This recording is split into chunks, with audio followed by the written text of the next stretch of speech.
Welcome back to Big Boss Mare with Brandy Von Holton. Today I have a very special guest with me. His name is Lee Hart. Okay, so Lee Hart has known me since, I don't know, Lee, was it probably around 2012? 2013, somewhere around there. I know it was before Von Holton Ranch started. So I bet you don't remember the first time you met me. It was actually at a place, it's a place called R Bar B.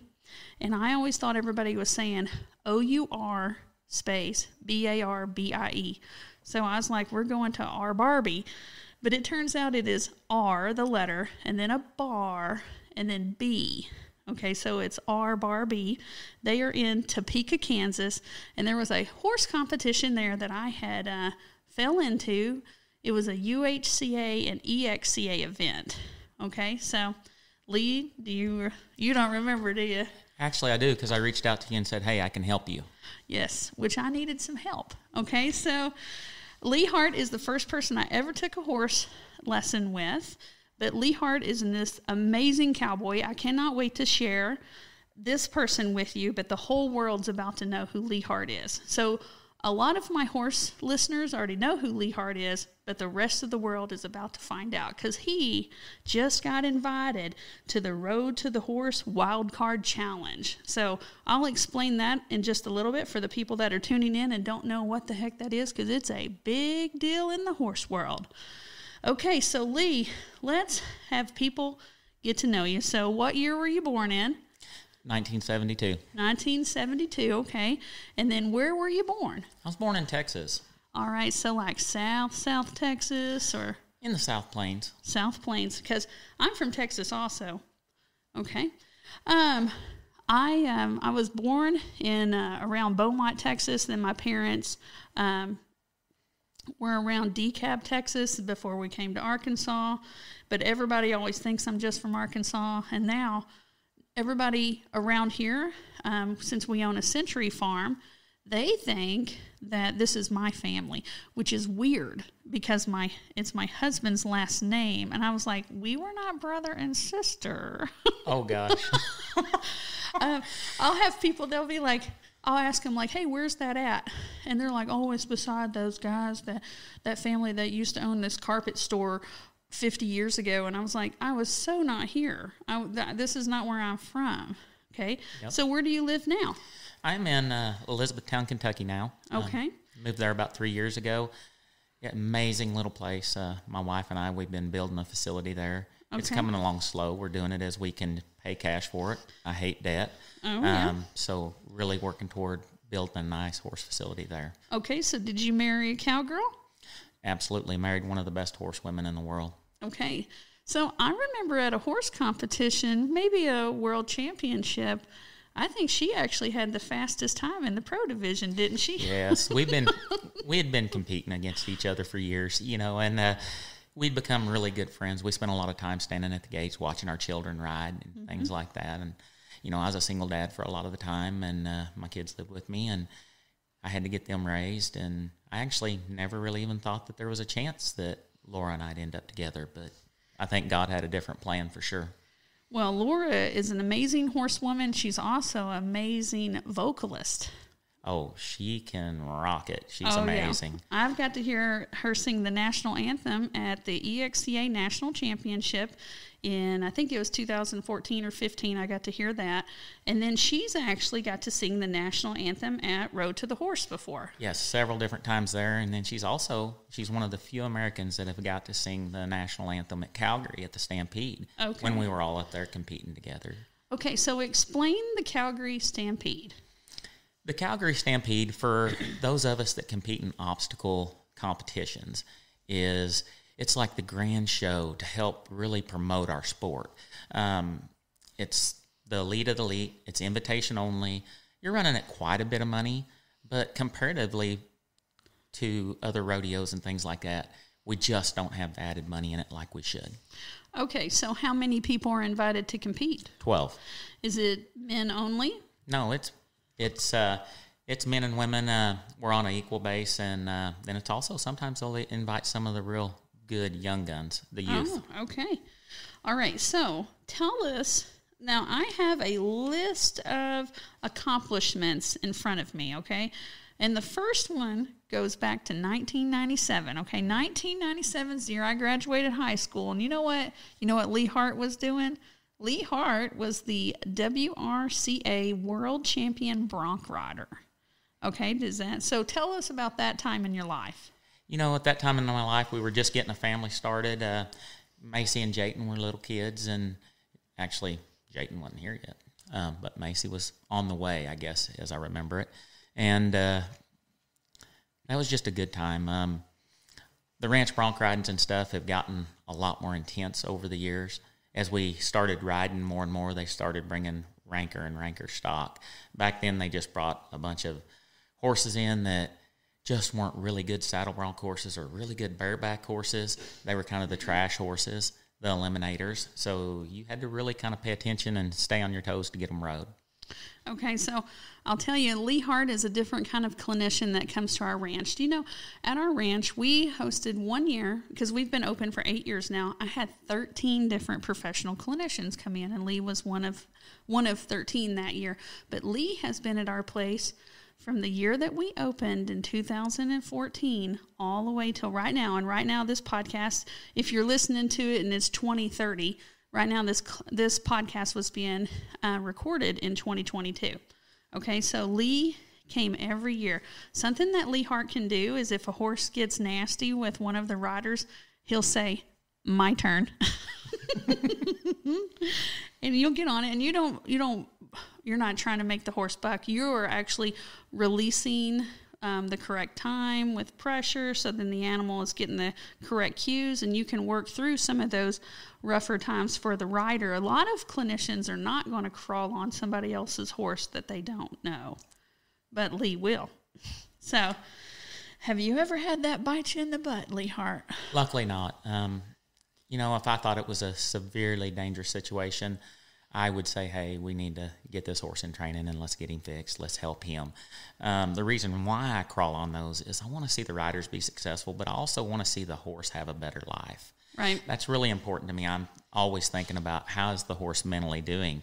And if I can't get on there and be able to apply enough pressure to help the horse find the right answer, how can I expect my riders to do that? You know? Right. Well, I mean, like this week, we just got through with a 3-day training. It was Friday, Saturday, and a Sunday. And I actually had him get on my mule, Coco. Coco was not being bad. She was being like lethargic in part of our things that we were trying to do, like something called a rollback, where you would stop and then have the animal put their weight on their hind end, and then you want them to turn. And then she just had like a dull moment. And then she was having where we were asking her to go from a lope down to a walk, and she was just being like non-responsive. And so I had Lee get on her just to see if he could help me with getting from point A to point B. And then if I can see him doing it, then it helps me to be able to do it myself. So you do that. You'll get on animals also just to help bridge that gap between where you're at and where you're trying to be in your horsemanship or mulemanship. So something that with all of this time with Lee, something that I really love about his clinics is that this weekend we had riders from the age of 10 up to the age of 75. We had animals that were gaited, non-gaited. We had animals that are used for pretty serious competitions, and animals that had never been at a clinic and never done anything other than trail. And then we had mules. We have all these different, a very eclectic group of people and equine. I mean, I have personally ridden, I don't know, maybe 6 or 7 different animals in his clinics. One of the most fun animals I've ever rode in a clinic that Lee Hart taught was a Pasifino. That was a world champion Pasifino. And one of my dear clients that I love, her name is Sue Niebling. Sue wanted to turn this world champion Pasifino into a trail animal. So she had me ride it for, I think, 60 days. But Lee's clinic was during that time, and it was just fun. That Pasifino, it's something I would have never gotten to ride if I didn't have the ranch. So tell me about some cool animals that you've seen have you had any, I don't know, what, Lepresanas or? Well, I've rode just about every breed you can. There was a stage in my life where I was starting a lot of warm bloods for people, and I actually really enjoyed them. They helped me slow down my teaching process, because I had to wait just a little bit longer for them to figure out the answer instead of just step in there and make the horse do it. I've rode a lot of thoroughbreds. I really enjoy thoroughbreds. Quarter horse is my first love. Right. It's for sure my first love. But I've had great Morgans. I've had great Arabs that I've been around. I've just been really lucky, and I've been doing some of the Mustang things recently and things like that, and I've had some really good Mustangs also. With you saying the word Morgan, do you know I have someone that I've done an interview with before that does the mounted police. He swears that his number one favorite is a Morgan. So, that's kind of odd that was one of them that you came up to say. So, okay, tell us about, all right, so you did this bronc riding for a little while. Then you won a top hand at the World Championship for the WRCA. Tell us, did you end up winning something big at that? Oh, that was huge, yes. It's pretty cool. The Working Ranch Cowboys Association, it's a love of mine. It has been for years. It always will be. Some of the most amazing people in the world. It's ranch rodeos, so you're doing working ranch type of events. Like what? Okay, so there's the ranch bronc riding, cow milking, sorting, branding. It's made to simulate what you do on a ranch. There's a doctoring a lot of times, and there's a mugging where you throw one down and tie them up. Okay, well, we got to go back for 1 second, okay? Because milking a cow, it must be different than I'm thinking about. Betsy Sue's going to go sit on a bucket and milk a cow while it's eating hay. But that's not the kind of stuff. That's not the case at all, no. It's supposed to simulate, say, a cow's had a calf and she's got mastitis or she's got a bad udder. Okay. And you need to catch the cow and milk her out. And you're out in the open, in a big ranch, not in a little 20-acre tract. And this isn't some sweet little cow that just wants to be petted. No, right? She's wild. Okay. Yeah. Okay. So you'll rope her, and then one guy will grab her head, another guy will grab her tail, and one guy will milk her. Yep. Okay. Where were you at in that milking situation? Well, luckily, God bless me, and I was usually the roper a lot of times, but there were times where I was the roper, the mugger, and the milker all in the same run. So you were having to be like, okay, I roped her, now somebody come here and hold this rope. Okay, I got to hold her tail. Now somebody come here and get this tail. And then you were having to help your team? Oh, it's a team deal. And, one of the things that I miss the most about, I don't compete actively in them anymore because I'm traveling so much doing clinics. And when I'm not traveling doing clinics, I'm at home training full time. Right. So I spend a lot of time on the road. I don't have time to go to the WRCA rodeos and stuff. But, my first passion is horses. My second passion is cattle. Okay. And I love taking care of cattle. Okay, so let's go back, because something you and I always have this banter, and everybody thinks that we're serious because they haven't been around us for more than a little bit of time. But I'm always talking about how I'm going to kick your butt, and then you're always talking about how you ain't afraid of me, and then I was like, well, that's just dumb. You should be afraid of me. But you're not afraid of me because you used to do some wrestling. Yeah, I used to wrestle quite a bit in high school. All right, so tell us, did you ever win anything? Well, I won a regional. Okay. My high school, my junior year, they decided they were going to add, technically it was my sophomore year. They added a wrestling program. None of us had any experience, and I would call each of us all a fish, is what we were to the other wrestlers at that stage, because we didn't know what was going on. I was lucky enough, and there were several the guys that I wrestled with that were lucky enough to win a few matches with very little knowledge. The second year, I was really successful. We did all right. And then the third year, I qualified for state. I was the first person ever from Council Grove High School to qualify for state. I was the first one to ever win a regional. But then I got performance anxiety when I got to state. And, I wrestled a kid that I had beat multiple times, and I just shut down and didn't do my job. And so I didn't do very good. I ended up going to Dodge City Community College for one semester and on a wrestling scholarship. And that was okay. It just wasn't my passion. Horses and cattle and being a cowboy was my passion. Okay, so something that I just remembered from something we had already talked about, because I'm trying to give people this clear picture of you. So, whenever I talked about how you'll get on people's horses, but if they're having issues, you'll also take those horses home with you and put them into training from the clinic whenever you find horses that have big holes, right? Yes, I do, and I do it a lot. It gets me in trouble at home a little bit because my wife's a planner. Oh, and then you're like, and then I add an extra one here and there. But I can't stand to see a human or a horse in distress. Right. And I feel like I have to step in at that stage and help. Well, what a wonderful thing to do. So you and I, you talked about how you had some performance anxiety up at state going with your wrestling. So I can tell you, man, that's a huge thing for people to admit, because a lot of people won't. They'll just be like, oh, I'm not doing something. But, man, it is so much easier to become a champion than to remain a champion. Because to become a champion, you're going to train, and you're going to train your hardest. But then to become a champion, you start doing things like, oh, am I really good enough to have won? Was it just a fluke? Was it just because the other more difficult competitors that I usually compete against, they did not show up at that competition?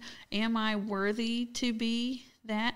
I mean, did this childhood that I come from, does it allow, I mean, am I really capable of being the one that's the best?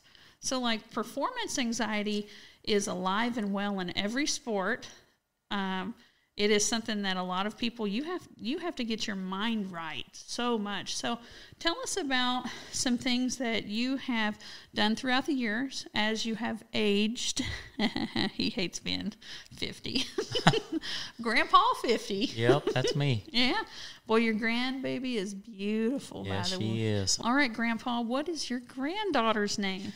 Oh, it's Alice, and she's amazing. She was born just loving the horse, and you know, if you've got a horse around, she wants to be up on it, and she's just so cool. So her name is Alice? Alice, absolutely. Okay.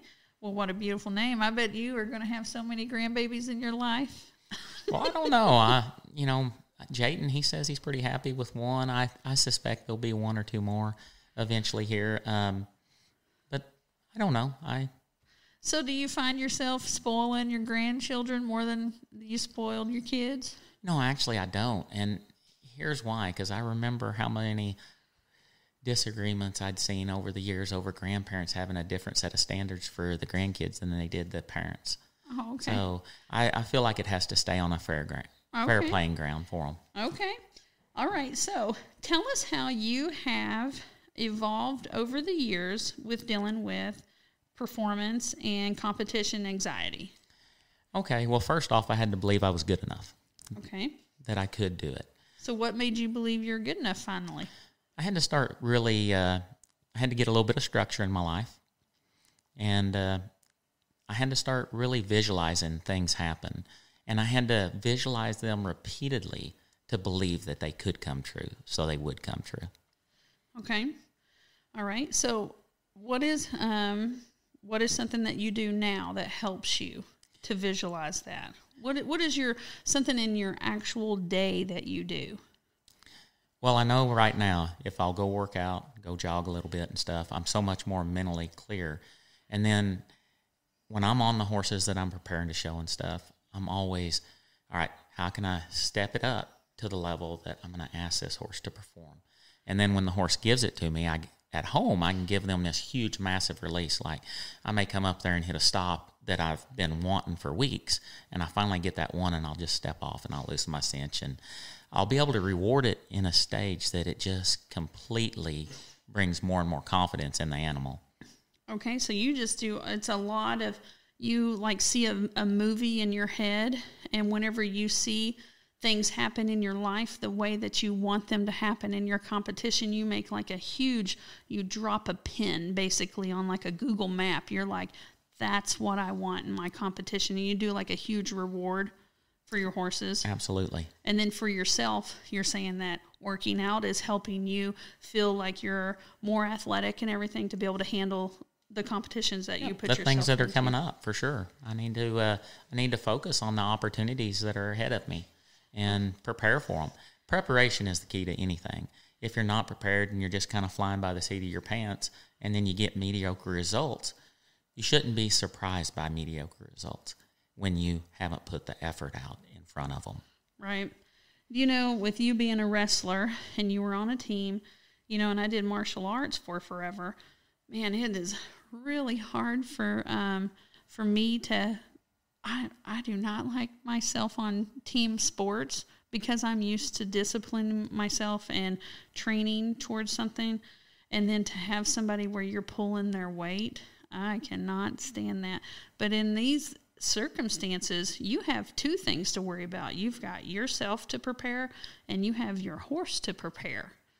So, and you're hoping that you and your horse are at the same, I guess like the crest of a wave whenever you're at a final competition or a world championship, because you don't want your horse to peak before you. Do you understand what I'm talking about? Yeah, I absolutely understand that. A few years ago, I had a horse, and he was really coming along, and I was 100% sure we were going to win the XCA Futurity on him.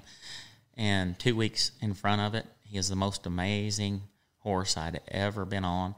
But instead of knowing that was the point that I needed to kind of just keep him right there, I kept asking for just a little bit more and a little bit more. I didn't realize that was enough. And then by the time we got to finals, he just was a little bit dull. He still did pretty good. I think he ended up 4th or something like that. But he was so much better 2 weeks in front. So you will have horses peak at the wrong time. You'll have yourself peak at the wrong time. You got to be focused on the end goal. So I don't know. Like I am nothing compared to you in the horse world for like my abilities. But I will tell you, like the animals I competed on, it feels like they're always in waves. We will do so good, then we'll crash and burn. Then we'll do good, but it just seems like we're climbing an uphill all the time, but it's always got ups and downs and ups and downs. Well, it's going to be peaks and valleys. There's going to be spots where, you're really up here and it's going good, and then you'll maybe level out for a little bit, and then maybe it'll go backwards. But the cool thing about a horse, and even myself as a human, is, sometimes when you hit that valley, when you're going backwards, that's just right in front of when things are gonna get better. Mm-hmm. And when things get better, you take that next step. That horse levels up, or you level up, or a lot of people want to whine and cry about their past. Mm-hmm. That's just free education you got. Oh, my past makes me strong. Yeah. I love my past. Yeah. I look forward to difficult situations now. I'm just a lot more mellow with them, and I'm not afraid of taking chances, because I know as soon as I have to commit and there's no safety net, I always rise up, because I'm not going to allow myself to fail. Like pushing that push forward. A lot of people don't have that push forward. So I can remember I was at a pretty low spot in my life, and I just went through a divorce, and I'd moved into a guy's place who was a friend, and I kind of got my feet back on the ground, and I was moving out, and I thought he was a friend. And he told me as I was moving out that I would never make it. Never make it. And I just looked at him, and I was really humbled by that. And I heard what he had to say, but I didn't believe a word he said. Oh. Well, man, I will tell you, you know how some people, whenever you tell them that they're not going to do something, it really rallies them up. I'm not that person. As soon as someone says you're never going to do that, I was already on my own mission, and then I take them out of my circle of trust. Once it's broken, you're never back into it. And as soon as somebody voices that doubt, I never let them back into that innermost part of my heart. I'm a little bit of me. I'm done with them. They'll never be a 98, 99 with me. They'll always be an 87, 88 with me. Because once you cross me by telling me that I can't do something, I'm a little bit done with you. Yep. Just a little bit. I can love you. I can forgive you. We can do wonderful things together in the future, but you'll never be back in that top spot in my heart. So I don't know. I a lot of people it crushes their soul, and then they I can't do it. And I'm just and you just de-weeded my little friend garden for me. And that's not, a lot of people want lots of friends. I realized pretty early on, luckily, that a close circle of friends is the key. And I have a lot of people, and I actually have a lot of friends. Right. And I know who I can count on, and I have a real tight, really, really close circle. Yeah. And then I have a lot of other friends too, and it's wonderful. Right. But I know at the end of the day, I can depend on me. Right. And I am responsible for what I do. Right. So I want to talk about some of the people that I've seen in your clinics through the past, okay? Man, I have seen people, a lot of people with your competition and winning record, a lot of people would be like, they think they would be intimidated to come and train with you. I find it's the exact opposite. I see people that they spend half of the clinic on the ground. I see people that just to be able to walk away like 10 foot away from the other horses, that's a huge accomplishment for them. I see people that they've never cantered in their life, and they've cantered in your clinics. So, Lee, oh my gosh, a lot of elite cowboys don't want nothing to do with that group of people. But I see you time and time again cheer for these people that other people would not even want anywhere near their clinic. And I see you with extreme athletes. I see you with people that are doing Mustang makeovers, the OTTB makeovers. I compete in mounted archery, and I'm going to take my mule through mounted police training, and I took your clinic to prepare for that. Such a diverse amount of people. How do you find that passion for a novice or a lower rider they're so behind your journey, which I know your journey's not their journey, but I just want to know how you find that love for them in your heart, because a lot of people, I've seen so many clinicians, other clinicians wouldn't even spoken to them, and then you take their horses home because you're afraid that they're going to get hurt. So where's that big heart come from, cowboy? Well, I think it comes from my grandfather, actually. I really do. What was his name? Pee Wee. Okay, yeah. His name was Pee Wee. And, he was a loving man, and everybody loved him. And unfortunately, I've got an uncle named Tiny. Really? That's cool. Yeah, and he was not the type to have hate in his heart, and I don't have hate. Hate takes too much energy. It does. And as a young man, I had a little bit of anger in me, maybe a lot. Maybe that's the honest answer. Maybe a lot, but I had to realize that was hindering me from accomplishing what I wanted to do. And if you'd asked me when I graduated from high school what I'd been doing, I'd have told you I'd have been out in the middle of 1,000 acres on a horse taking care of cattle. But I kept getting drawn to teaching people. And for me, it's about the little successes. And when I'm at a clinic and I'm teaching and someone comes in and you can tell they're a little bit intimidated or something like that, and I can help them level up, get to that next step that's going to help them to be safe. And that's a huge accomplishment. And a lot of people wouldn't think that it's even worth their time.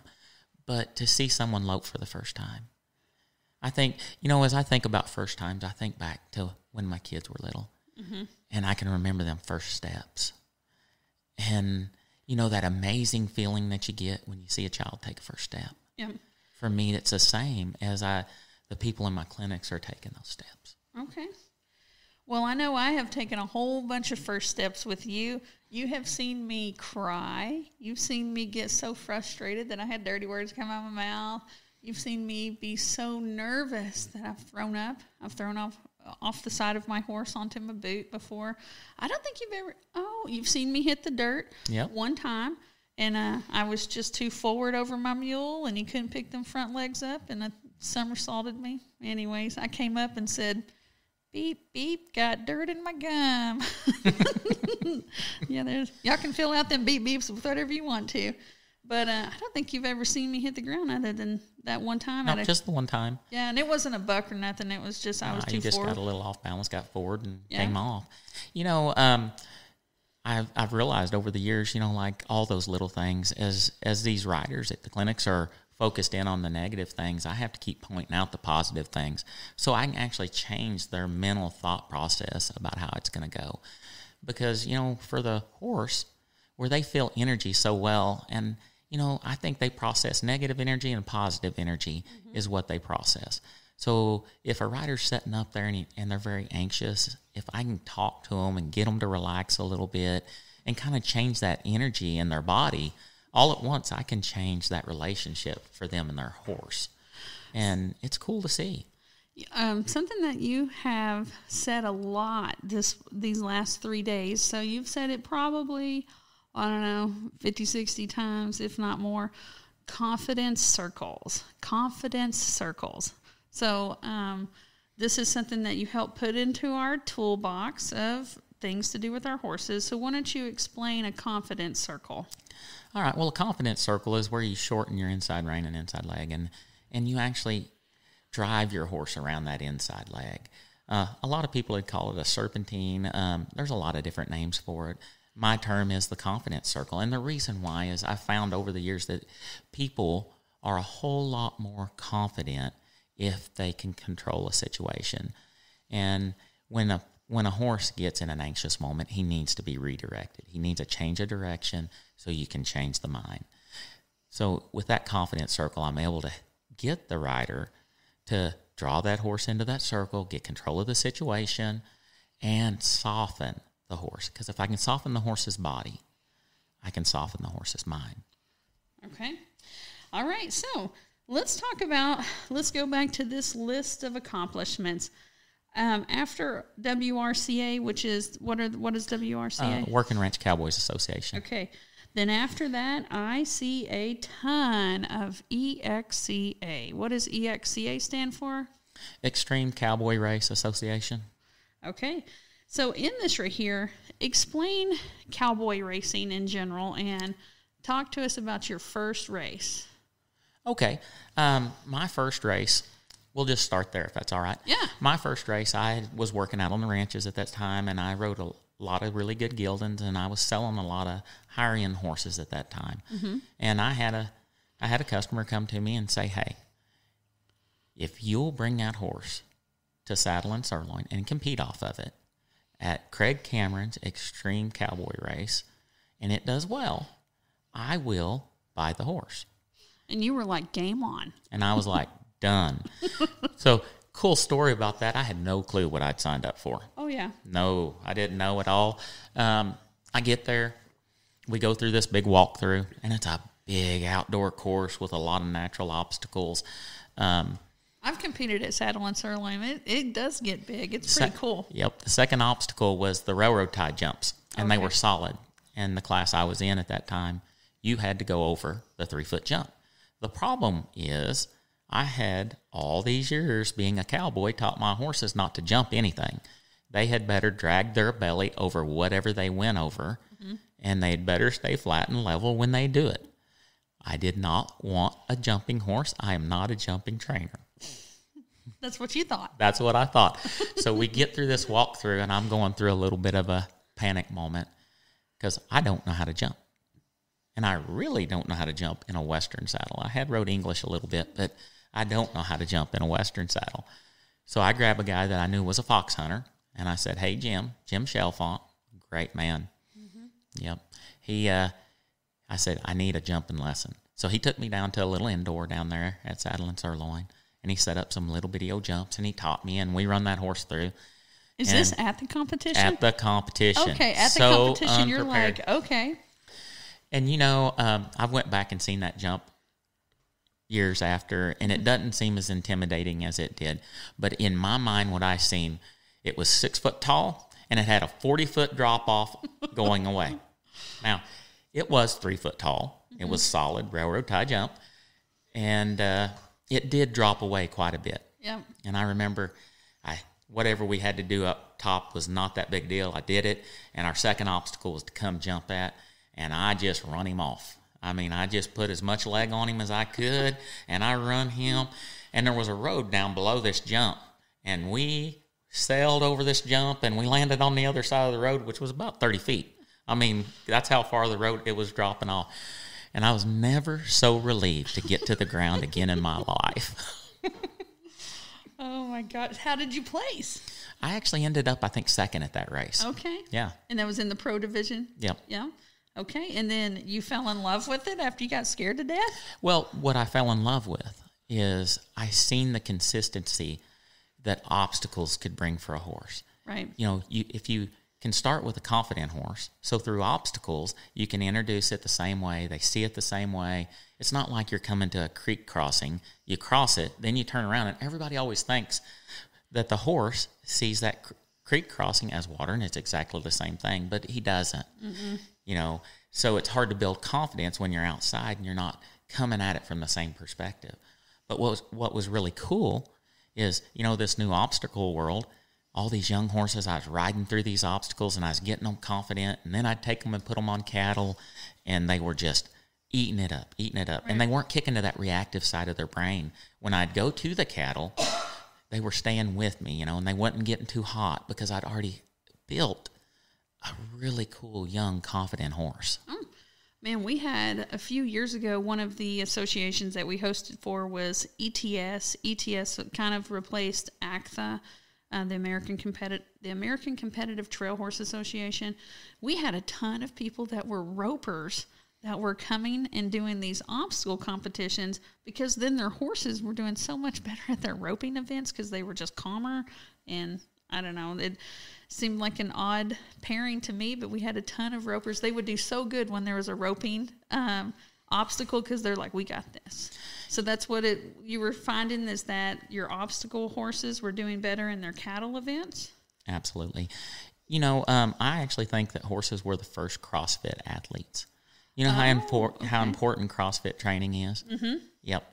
Well, horses, I think the more things they do, the better they are. Now, right. They may have one thing that they're really special at and wonderful at, and that's their talent. Mm-hmm. But that talent will be even so much more if we do other things with them. Because they get bored with it if they do the same thing all the time. Well, it's kind of like a football player taking yoga. You're right. Yeah, it's Absolutely. The same thing. Like, they've got something they're good at, but this other thing can help them so much more. And it's a completely different mindset. So my first obstacle competition the weekend before, I went to a fight in Oklahoma City and qualified for nationals as an Olympic level fighter. And then the next weekend I came and competed, and I competed in novice and intermediate, and I got dead last and disqualified. And then I was like, what? Nobody puts baby in the corner. What? And then I was like, I was really bad at that. In one of there was 10 obstacles, I think, maybe 10 or 12. But I do remember I could do 3 of them. And I was very humbled. And I was just not used to being on I was an elite fighter. I mean, I fought in 5 countries. And then to go into something, and here's the deal.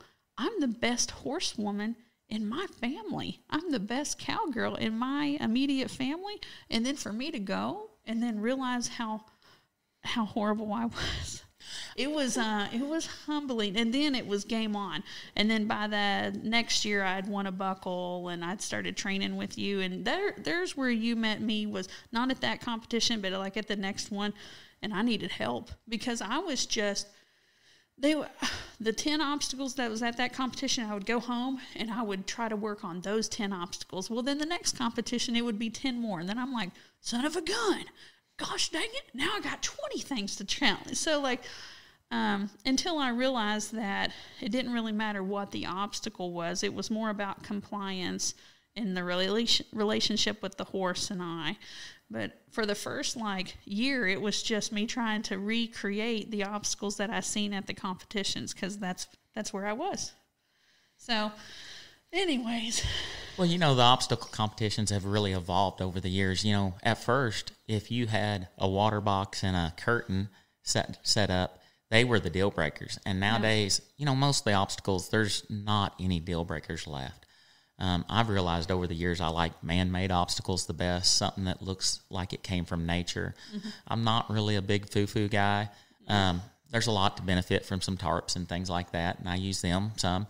But as far as a whole lot of scary things, I'm not in this to scare my horses. Right. And I'm not going to compete anywhere where they think it's funny to scare the horse, because I am in this to build a confident partner. Right. Well, this right here, you were one of the people that I talked to behind the scenes whenever I was trying to come up with Country Tough Trail Versatility, because we were hosting for all of these different associations, and there were things that I liked and things that I didn't like. So what I have come up, this is our 5th year, and we have we grew 100% the first couple of years, and then 50%. And this year, I think we're going to grow by 75%. And that's even with going through a pandemic. So we do actual trail riding, because then a lot of people that have never competed, as soon as they see there's trail riding, they're like, well, I can do that one.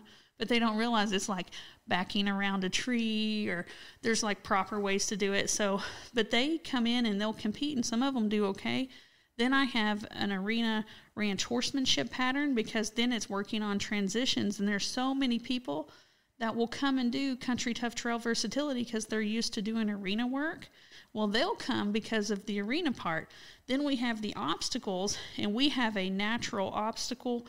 It's a mountain trail course that we've put up, because we don't want crazy stuff, because we want animals to be safer on the trail. So this right here is a mountain trail course where we've got bridges and rocks, and then combine it so we have a versatile horse. So once again, whenever you were talking about how it's good for horses to have one thing, but to diversify so they don't get bored, well, then that's what we're trying to do with Country Tough Trail Versatility, is set up that within the same competition so you don't have burnout. And you end up with this amazing animal that is safer. Like my goal with Country Tough Trail Versatility is to be able to give people goals that are achievable, make it affordable, and then make better riders and better horses and mules. So and at the end of the day, that's what we're all trying to do. Yeah. That's why I teach, and I think the Country Trail Tough is a really cool deal. I think it's a great thing. Thank you very much. All right, so let's go through this. Okay, I'm looking at your things in front of me, so I'm going to go through here a little bit. In 2019, you went to the EXCA World Championship and won the Pro Division, and then the next year, the American Royal Colt Starting Champion. So tell us about that Colt Starting Championship. It was a deal that Purina and Ernie Rodina put on, and it was during the American Royal Rodeo, back in when the American Royal Rodeo was pretty big at that stage. It's kind of shrunk a little bit, but they're in the process of building a new facility right now. Mm-hmm. And we drew our colts, and I drew one, and luckily I got along really good. Okay. All right. So now then, you have won all sorts of pro competitions, and you've won something called a shootout national championship that was with the EXCA. You've won reserve and actual world championships in the futurity. So I really think what's really cool about that is all of these different divisions, different years, a lot of them are different horses. If it's a futurity, it's most definitely a different horse. Yes, for sure. And then there was one year you won both the EXCA World Championship in the Pro Division and in the Futurity Division. And that was a good year to be Lee Hart, wasn't it? It was a good year to be me, for sure. I was mounted really good. I had Buster at that time, and then I also had Cat 5, who's my good horse now. Okay. I retired Buster, and I sold him to a lady who takes really great care of him, and they're an amazing team. And so now I've been riding Cat 5, and here's the problem with my horses. My horses get the least amount of riding of any horses. So I've really committed myself this year, and I'm going to put a lot of time into my horses and get them to where I want them to be, where they're the amazing animals I know they are. That's crazy that you're talking about how you want to focus more on your horses. That's one of my focuses. I'm like, I'm ready. I have really shut down a lot of my guided rides and my private lessons because I want to focus more on my animals. So I understand that, where before it was like I need to make money, and a lot of times your own stuff gets put on the back burner. But no, I'm ready to put my horsemanship back up on the top burner also. It feels good to get to do things for yourself. But you've also competed in Mustang challenges. What brought on the desire to compete in a Mustang challenge? Oh, it's a romantic idea. You think about the American West before it was Untamed and the Mustangs running out there, and we've got a surplus of them. So it's it's a good thing for us to help get these horses tamed and placed in good homes and productive citizens in the world, because the other options aren't very good. So, the Mustang makeovers are really a good thing to help promote the Mustang. Okay, so here we go. I'm going to be devil's advocate, okay? So a Mustang was born in the wild, and then, now if it's being rode by someone, does it ever fully, with a horse that was not ever wild before, I just feel like there would be like a reactive state. I mean, do you ever overcome that being wild before? Is it just like another horse? I think maybe you overcome a lot of it, but there's still going to be reactions at times because Mother Nature has programmed them in. Right. Well, they've been wild this entire time, right. Except for maybe whenever like conquistadors brought them over and then they got loose or something, but they have been surviving by being, we hear something, we run away. Their reactions are a little bigger, but what I've found with most of them is, they'll kind of let down and come to you, and they want to be a friend. Okay. I bet they're just like, man, this sweet feed is amazing, and this hay is amazing, and I'm not having to look for food as much. I don't know. It seems like they'd be able to buddy up, especially if some of those things were harder. Well, I think they do a lot of times. That bond's a lot more important there. You've got to take a little more time and really get that bond going. You can't let yourself be surprised when you get a reaction that you wasn't planning on, because it's not a domesticated horse at this stage. And I just roll with it. I don't let it bother me, and I just kind of keep going on. I keep asking this question to a Mustang or to a young horse: is this okay? And when one of them gets troubled, I back off a little bit. And I keep presenting, and then pretty soon what wasn't okay becomes okay. Okay. Do you are their feet any like hardier or better than a regular horse? Well, I've had no foot issues with the Mustangs that I've had. So okay. I think that's probably something that years of being out wild has kind of took care of. Yeah, because I would think if they were really prone to a bunch of abscesses and couldn't get around very well, that they would not be able to breed or get away from predators. Right. And then the ones that survive with the better feet. So I always just considered like a Mustang to have like a better foot quality that's where I would venture in my thoughts. Yes. Okay, so then you have, in 2021, you won the Reserve World Championship, EXCA, the Reserve EXCA World Championship for the Futurity Division, and then you won the World Championship in their Mustang Challenge. Yes. Also in 2021. Now it's 2022. So tell us what are you planning to do this year besides help the entire world, have better horsemanship? Well, I don't know that I want to take on the entire world. I'm not sure there's enough of me to do that, but I want to help as many people as I can for sure.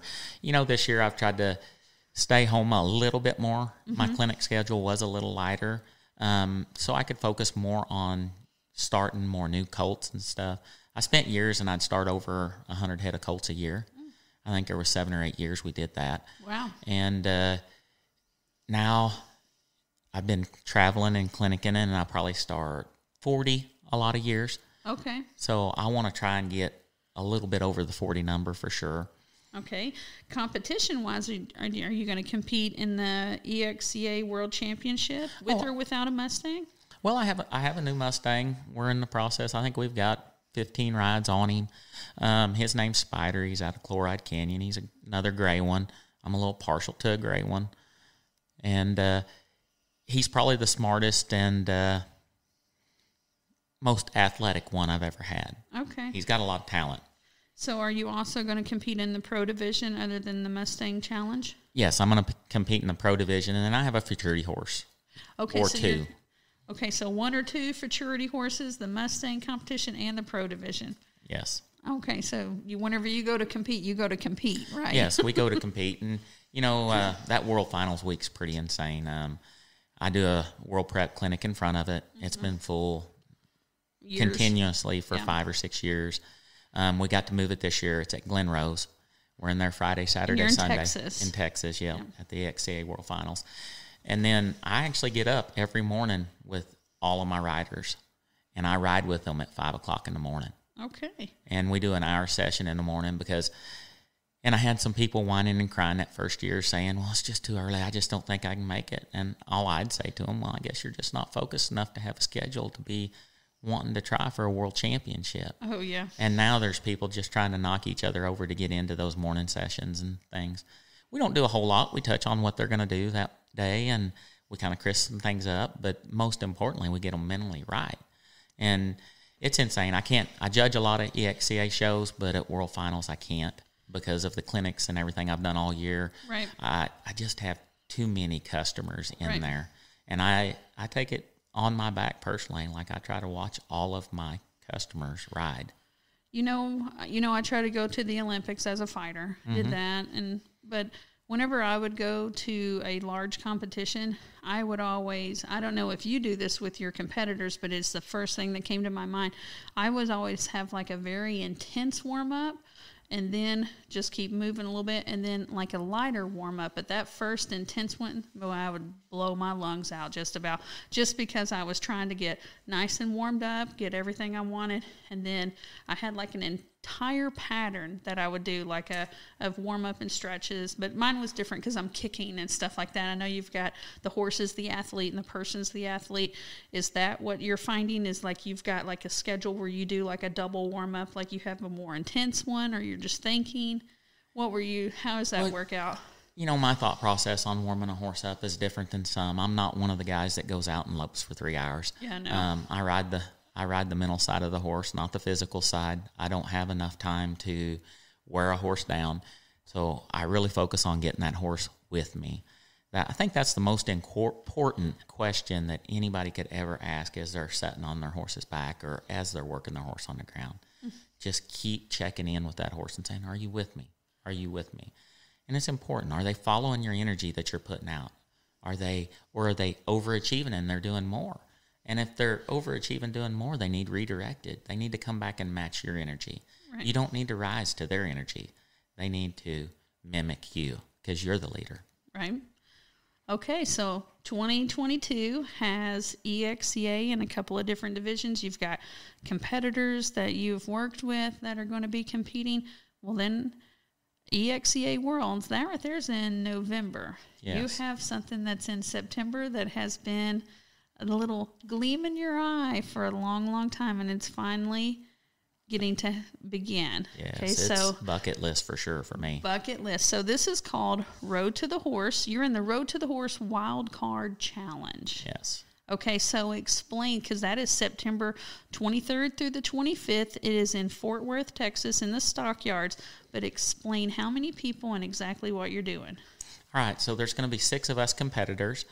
And the wild card is kind of supposed to be the underdogs, the guys that aren't, the famous Clinton Anderson, Chris Cox, Pat Pirelli. We haven't been out there marketing ourselves to death. We may be pretty successful in the equine industry, but yet we just don't have that huge notoriety of some of the others. Those guys get invited to the main competition. Your Craig Camerons. Okay. And so this right here, there's 6 of you, and tell us, what are you going to be doing? Like, how does the competition work? Okay, so the competition works. We come the first day, we draw numbers, and they're 4-6s Ranch Colts again, which is great. Tremendous breeding program with lots of history. 4-6 is like the one that was talked about in Yellowstone? Well, that Taylor Sheridan owns now, or is in the process owning. Yeah. All right, so we're talking about Yellowstone here. The 4-6s and their colts are coming to the Wild Card Challenge, and they're numbered, and then you draw a number, and then that's the horse that you get. No, that's not how it works. You draw a number to determine when you get to pick. So, okay. I've been visualizing this. I feel it. It's going to happen. I'm getting number 1. I can already tell you I'm getting number 1. Okay, so and I know if there's a gray out there, you're going to be like, boom. Yes, I'm partial. My granddad would always say, if you can't ride a good one, ride a gray one. But that won't be an issue with 4-6s horses. I'm just messing with you. I know you are. Well, you know what? I can't believe how much love you have for Gray, because I'm all about liver chestnut. I Yeah. don't know. Most people think that I love black horses because two of my best horses over the years have been black horses, and both of them were amazing, Blackjack and Buster. They were really great horses, both of them. Yep. But in the process of having two great black horses, I've owned several black horses that were not really that great. Right. So So you'll get to, so you're going to draw numbers, then you get to choose your horse. And then that horse ever been ridden before? the horse is barely halter broke. So then they're going to run us in two sections. 3 of us will go at a time. They'll run our colt into the round pen, and then we've got to catch them, put a halter on them, work them, saddle them, desensitize them to obstacles, get them prepared to be successful citizens in life. Okay. And we get an hour and a half the first day, an hour and a half the second day. On the third day, all 6 of us will compete. We go one at a time. They'll put our horse in the round pen. You've got to saddle him, get him ready to go, and then you're outside on a rail class and then through obstacles. Okay. On maybe just your third ride on a colt, maybe just your second ride on a colt, depending on how it goes. Now, the winner of that wild card challenge will come back in March for the Road to the Horse, and there's 3 other people plus the wild card winner, so there'll be 4 people. 4 competitors, yes, in the main competition. Is it the same setup as the? It's the exact same format. Yep. Okay, exact same format. Okay, Lee Hart, what's your thoughts about getting invited into this? Besides appreciation, I know you've got to be so appreciative to be into this competition, but you feel like you're ready. Well, I'm for sure getting ready. Right. I have a nervous part of it that I have to admit. I turned 50 this year. I'm not ashamed of that. Heck, I wouldn't change my past at all. Right. I that's all just learning experiences, more education. Right. Some of it free, some of it very expensive. It just depends, And education's never free. Well, some of it is, and then some of it's not. And man. Okay, but I think you're at a great time in your life. Like I have seen you. You've had a TV show. Yes, you've had a TV show, and you've had training DVDs in the past. And I want you to write a book so bad. I'm always I took notes. I took notes over our clinic this weekend, and I'm just like, Lee Hart, if that was put into a book, I would buy it. I would buy it. Because it would just be beneficial, because it would be in your words, and then I would have like a miniature Lee Hart in my head saying, Brandy, you need your shoulders back. Don't ride with your... I think today you told me, I asked everybody, what's one thing that I asked you, what's one thing everybody could do better? And you told me that I needed to not yell with my hands. To not yell with my hands. But that's not riding heavy-handed. That means whenever I'm asking for cues, I've got to be softer, but I'm not heavy. It's different. No, there's a difference for sure. And, so, some people, our personalities can get in the way every now and then, and we start shouting instead of asking. Mm-hmm. And we always need to ask first before we bring more pressure. Okay. So, Lee, what would you like to tell us about the Road to the Horse? Besides, people are going to hear this before the wild card competition or the wild card challenge. And then, I'm not going to say if you win, because I'm a positive thought person. I'm going to say win, just because that's who I am. When you win, you would love for people to come and see that in March of 2023. Yes, for sure. Man. I think the reality of it's finally setting in, and we're getting everything in place so we can start more colts, and I'm super stoked and excited.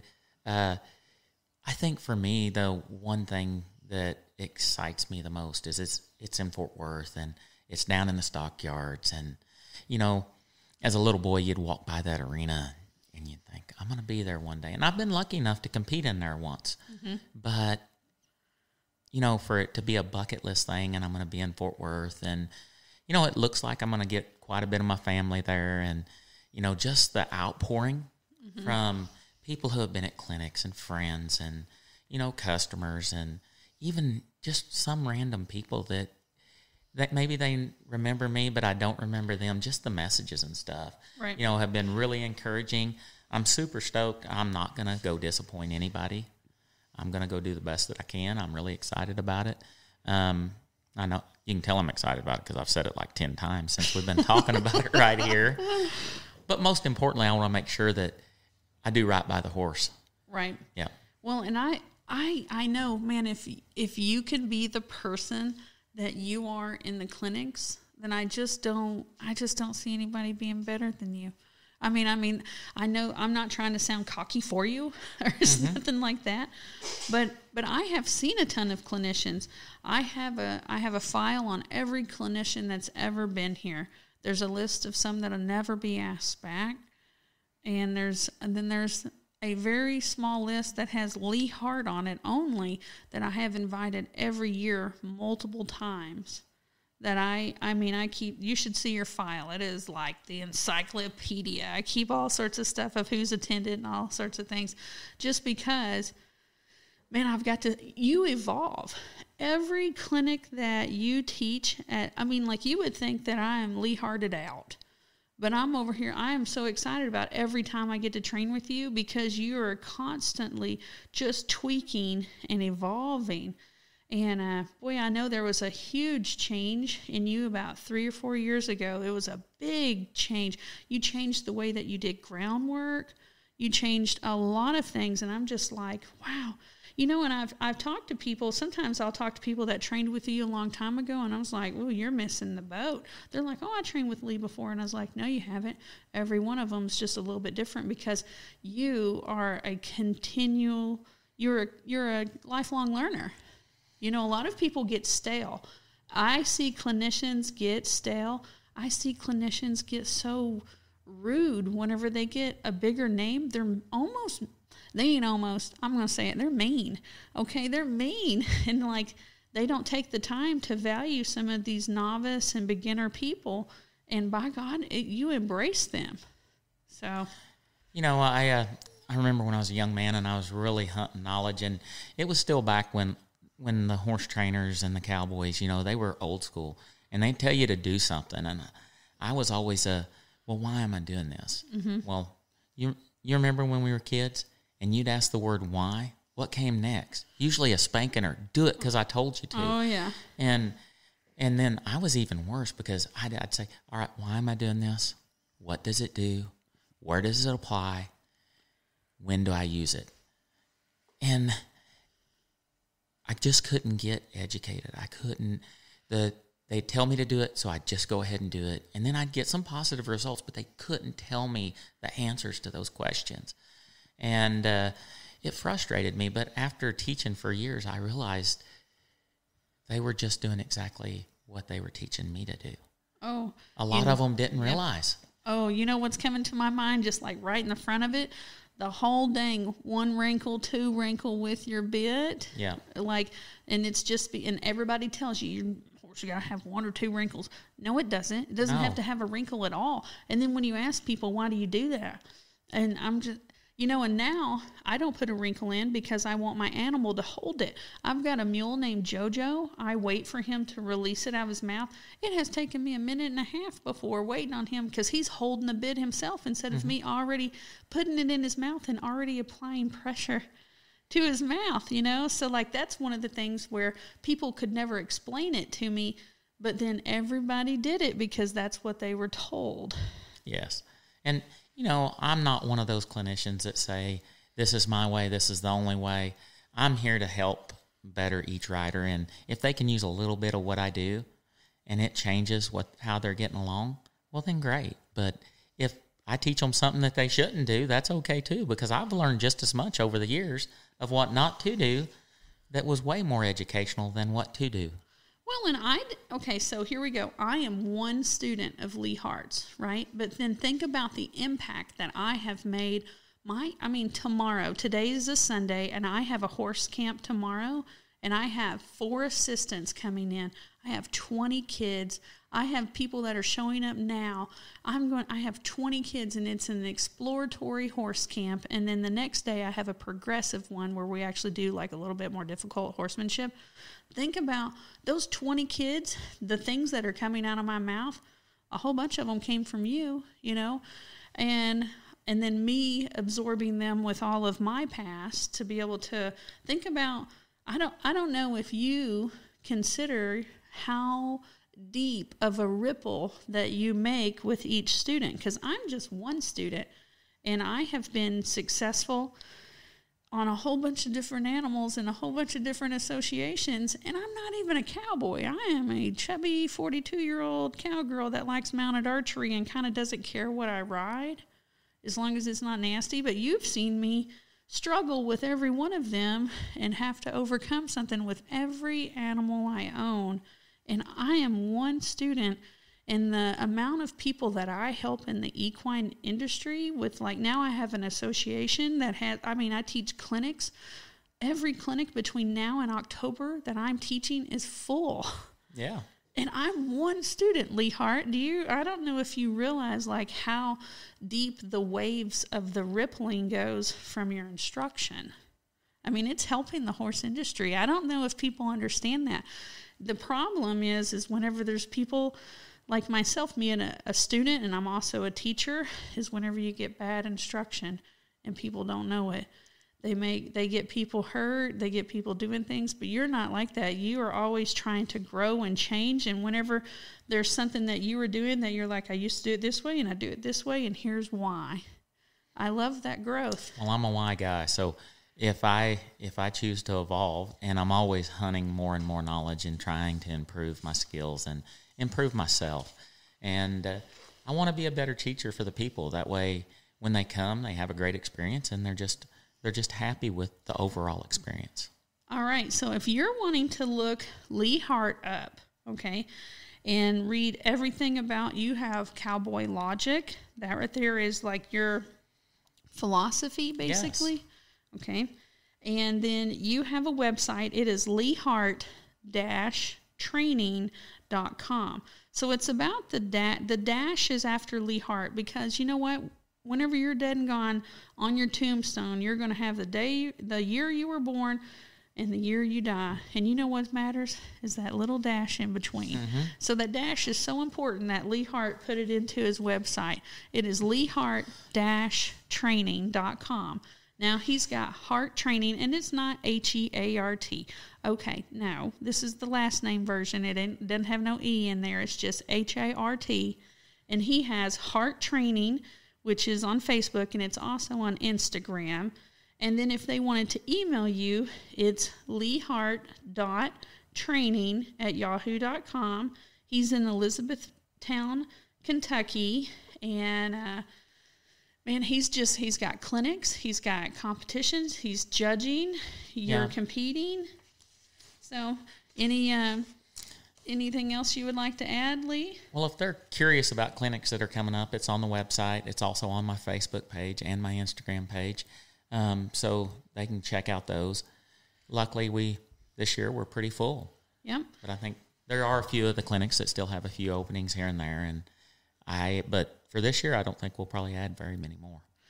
All right, so in Cowboy Logic, in your philosophy, something that I had pulled out, and it says, to become a cowboy, to me, that is the ultimate title. Not a CEO, not a lawyer, but a cowboy. So, Lee Hart, how does it feel to be like an American cowboy? That's like amazing. Like, how does it, some people do get to grow up and be a cowboy.